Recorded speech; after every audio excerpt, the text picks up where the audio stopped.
Welcome to Penrose Learning, where we make understanding easy. You start by cutting power at the breaker and confirming the fixture is dead with a non-contact tester. This prevents shocks. Once confirmed, put on gloves and set the ladder stable.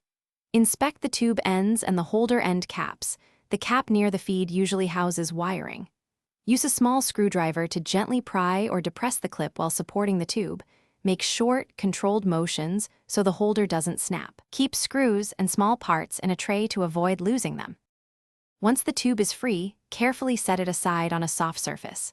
Open the ballast or access cover to reveal connections. Take a photo to document wire positions and any connectors.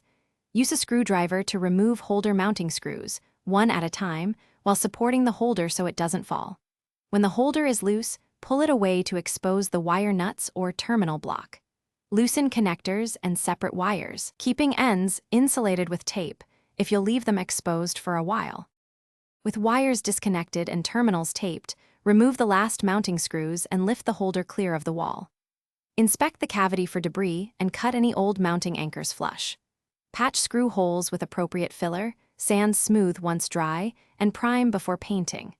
If at any point a breaker trips or you see arcing, shut off power immediately and re-verify the breaker. Do not proceed, call a licensed electrician. Make sure to label and store parts if you plan to reinstall later.